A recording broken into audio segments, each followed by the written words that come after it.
जय श्री राम मित्रों, आपका स्वागत है आपके YouTube चैनल सनातन भक्ति सागर पर। पिछला भाग अर्थात भाग 42 में हम लोग देख चुके थे कि किस तरह से मेघनाद की मृत्यु के बाद रावण खुद युद्ध करने के लिए चलता है, जहां तरह तरह के अपशकुन होने लगते हैं। शत्रु के जो युद्ध करने के लिए रावण जा रहा है शत्रु से, वहां पर तरह तरह के अपशकुन जैसे कि घोड़े हाथी सब चिंघाड़ रहे हैं और कुत्ते बहुत अधिक बोल रहे हैं और योद्धा रथ से गिर रहे हैं, लेकिन फिर भी रावण युद्ध के लिए चलता है। उसके बाद देखिए दोहा है, ताहि की संपत्ति सगुन शुभ सपने हुन विश्राम, भूत द्रोह रत मोह बस राम विमुख रति काम। जो जीवों के द्रोह में रत है, मोह के वश में हो रहा है, राम विमुख है और कामासक्त है, उसको क्या कभी स्वप्न में भी संपत्ति शुभ शकुन की चिंता चित्त की शांति हो सकती है।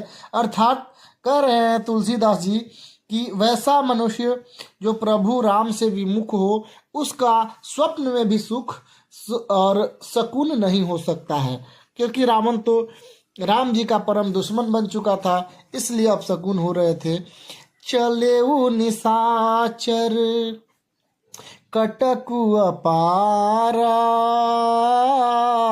चतुरंगिनी अनि अनि बहुधारा, विविधि भांति वाहन रथ जाना, विपुल बरत पताक ध्वज नाना। राक्षसों की अपार सेना चली, चतुरंगनी सेना की बहुत सी टुकड़ियाँ चलती है, अनेक प्रकार के वाहन रथ और सवारियाँ चलती है, बहुत से रंग के अनेक पताकाएं ध्वजाएं हैं। अर्थात राक्षस पूरी शक्ति के साथ अनेक तरह के शस्त्र लेकर चल पड़ते हैं, जिनके अलग अलग रथों पर अलग अलग तरीके की पताकाएं लहरा रही है, झंडे लहरा रहे हैं। उसके बाद देखिए क्या है, चले मत गज जूथ जूथ घनेरे, प्रबिट जलद मारुत जनु प्रेरे, बरन बरन बिर दैत निकाया, समर सूर जानहि बहुमाया। अर्थात मतवाले हाथियों का बहुत से झुंड चल रहे हैं, मानो पवन से प्रेरित हुए वर्षा के ऋतु के बादल हो, रंग बिरंगे धारण करने वाले वीरों के समूह हो, जो युद्ध में बड़े सूरवीर हैं, बहुत प्रकार से माया जानते हैं, अति विचित्र वाहिनी विराजी मतलब मतवाले हाथी है, वो भी झुंड में चल रहे हैं और बहुत सारे युद्ध में बड़े बड़े सूरवीर अनेक प्रकार के शस्त्र लेकर चल पड़े हैं युद्ध के लिए। अति विचित्र वाहिनी विराजी, वीर बसंत सेन जनु साजी, चलत कटक दिग सिंदूर डगही, क्षुभित पयोधि कुधर डगमगही। अत्यंत विचित्र फौज शोभित है, मानो वीर वसंत सेना सजाई हो, सेना के चलने से दिशाओं के हाथी डिगने लगे, समुद्र क्षुभित हो गए और मानो पर्वत डगमगा गए हैं। अत्यंत विशाल फौज चल पड़ी है और ऐसा भयंकर दिखने में लग रहा है जिससे पर्वत भी डगमगा रहे हैं उनकी चाल से। उसके बाद का देखिए, उठी रेणु रवि गयऊ छपाई, मरुत थकित बसु धा अकुलाई, पनव निशान घोर बाजही, प्रलय समय के धन जनु गाजही। इतनी धूल उड़ी कि सूर्य छिप गए, फिर सहसा पवन रुक गया और पृथ्वी अकुला उठी। ढोल नगाड़े भीषण ध्वनि से बज रहे हैं, जैसे प्रलय काल के बादल गरज रहे हैं। मतलब बहुत ही भयंकर युद्ध की स्थिति बनी हुई है, बहुत भयंकर, चारों तरफ बादल छाए हुए हैं और गरज रहे हैं, ऐसा प्रतीत हो रहा है। भेरी न फिरी बाज सहनाई, मारू राग सुभट सुखदाई, के हरिनाद वीर सब करही, निज बल पौरुष ऊंच रही। भेरी नफीरी मतलब तुरही और सहनाई योद्धाओं को सुख देने वाले मारू राग बज रहा है। सब वीर सिंह नाद कर रहे हैं और अपने अपने बल पौरुष का बखान करते हुए युद्ध के लिए सभी वीर सज्ज हो चुके हैं और चल पड़े हैं। नगाड़े और ढोल बज रहे हैं। उसके बाद का चौपाई देखिए मित्रों क्या होने वाला है यहाँ पे। कहई दसानन सुनहु सुभटा, मरदहु भालू कपिन के ठाटा, हमारी हूँ भूप दो भाई, अस कही सन्मुख फौज रेंगाई। रावण ने कहा, हे उत्तम योद्धाओं सुनो, तुम रिक्ष वानर को ठट को मसल डालो और मैं दोनों राजकुमार भाइयों को मारूंगा। ऐसा कहकर उसने अपनी सेना के सामने चलाई। अर्थात रावण बोलता है कि हे राक्षस वीरों, तुम सारे वानरों को मार डालो और मैं वो दोनों राम लक्ष्मण भाई हैं उनको मारूंगा। यह सुधि सकल कपिन जब पाई, धाय करी रघुबीर दुहाई।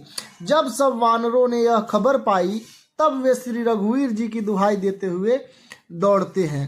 जब वानर ये सब सुनते हैं तो रघुवीर जी की तरफ दौड़ते हैं। उसके बाद देखिए छंद है मित्रों। धाय विशाल कराल मरकट भालू काल समान ते, मानहु सब पक्ष उड़हि भूधर बृंद नाना बान के, नख दसन शैल महाद्रुमा युद्ध सबल संक न मानहि, जय राम रावण मत गज मृगराज सुजसु मखानहि। अर्थात वे विशाल और काल के समान कराल वानर भालू दौड़े, मानो पंख वाले पर्वत के समूह उड़ रहे हों। वे अनेक वर्णों के नखदात पर्वत और बड़े बड़े वृक्ष ही अपने हथियार हैं, उनके हथियार हैं। वे बड़े बलवान और किसी से भी नहीं डरने वाले हैं।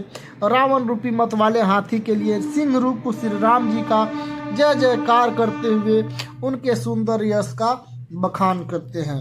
अर्थात वे जो राक्षस थे और वानर थे काफ़ी विशाल और काल के समान वानर भालू दौड़ते हैं, मानो पंख वाले पर्वत जो होता है उसके समान है। मतलब एक दूसरे पर आक्रमण करते हैं प्रभु श्री राम की जय बोलते हुए और रावण की जय बोलते हुए।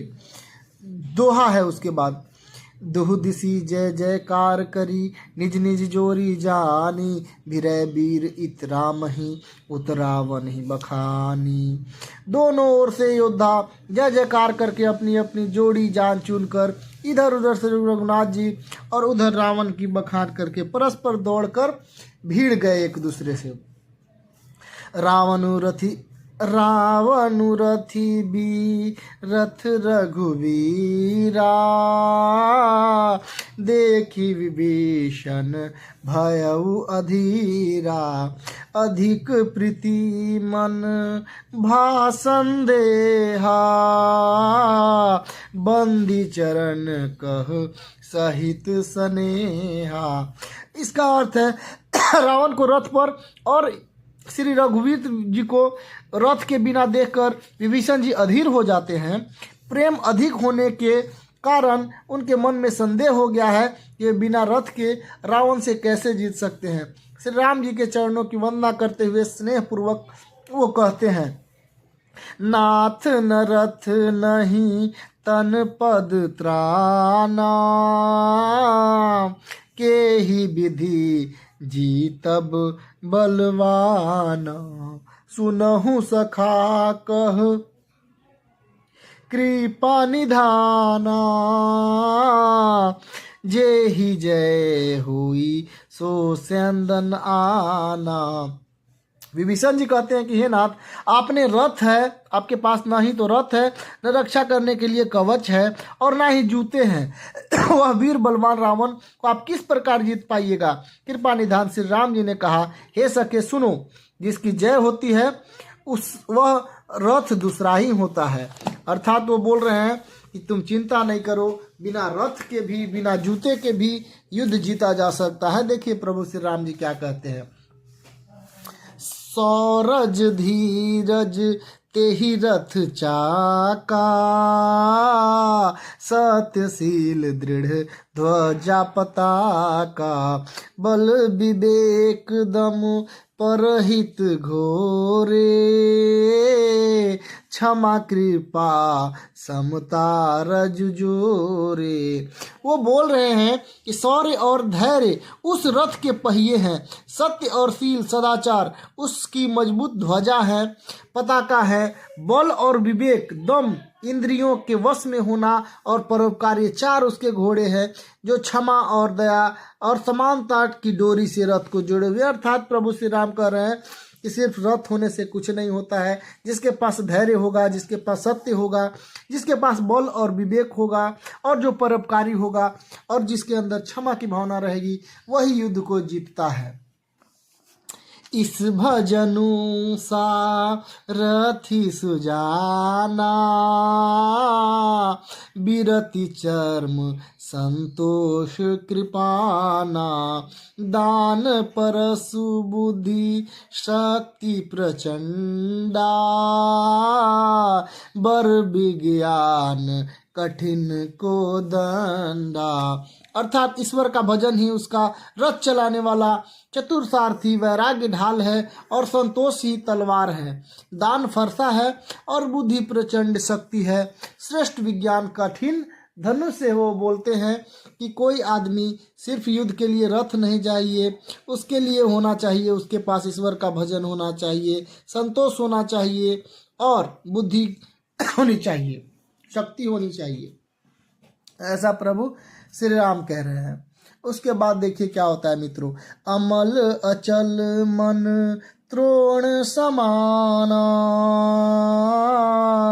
समझम नियम सिली मुख नाना, कवच अभेद विप्र गुरु पूजा,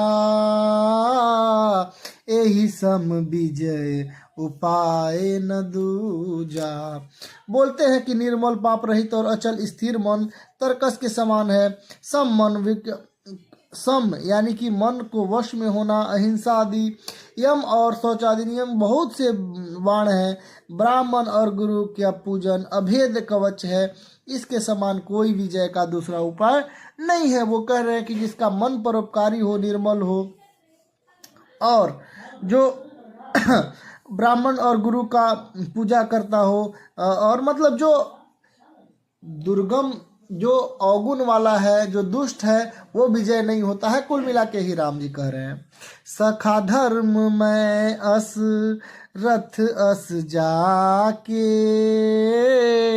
जीतन कहान कतहूँ रिपुता के। हे सके, ऐसा धर्म में रथ जिसके लिए, उसके लिए जीत के कहीं कोई शत्रु ही नहीं है। मतलब वो बोल रहे हैं कि जो सत्य के राह पर है और अधर्म के खिलाफ है, विरुद्ध है, वो कभी भी हार नहीं सकता है, हर एक शत्रु को जीतेगा, उसको कोई शत्रु जीत नहीं पाएगा। दोहा है आगे मित्रों, महा अजय संसार रिपु जीति सकई सो वीर, जाके असरत हो दृढ़ सुनहु सखा मति धीर। वो बोलते हैं, हे धीर बुद्धि वाले सखा सुनो, जिसके पास ऐसा दृढ़ हो और वह वीर संसार जन्म के रूपी महान दुर्जय शत्रु को भी जीत सकता है। अर्थात वो बोलते हैं कि जिसके पास ये सब सच और अच्छाई की शक्ति हो, वो कोई भी युद्ध और किसी भी शत्रु को जीत सकता है। उसके बाद बोलता है, सुनि प्रभु बचन विभीषण हरसि गहे, पदकंज एहि निस्मोहि उपदेश हूँ, राम कृपा सुख पुंज। वो बोलते हैं, प्रभु के वचन को सुनकर विभीषण जी हर्षित होकर चरण को पकड़ लेते हैं और कहते हैं, हे कृपा और सुख के समूह श्री राम जी, आपने इसी बहाने मुझे महान उपदेश दे दिया। अर्थात विभीषण जी को उनकी बात समझ में आ जाती है और वो समझ जाते हैं कि प्रभु ने मुझे बहुत ही ज्ञान की बात बताई है। और अंतिम दोहा है मित्रों, उत्पचार दस कंधर इत अंगद हनुमान लरत निशाचर भालू कपि करि निज निज प्रभुआन। उधर रावण ललकारता है और इधर से अंगद और हनुमान राक्षस और ऋक्ष वानर से लेकर स्वयं युद्ध करने के लिए चल पड़ते हैं और बहुत भयंकर युद्ध अब होने वाला है। मतलब दोनों तरफ से सेनाएं आ चुकी हैं और हमने देखा भी किस तरह से राम भगवान ने विभीषण को समझाया कि युद्ध जीतने के लिए सिर्फ शक्ति की जरूरत नहीं है, सच्चाई के रास्ते पर भी होना चाहिए, धर्म के रास्ते पर होना चाहिए। तो ये आज का भाग था मित्रों, मिलते हैं अगले भाग में और आप लोग का प्यार और सपोर्ट के लिए आप लोग को बहुत बहुत धन्यवाद। जय श्री राम।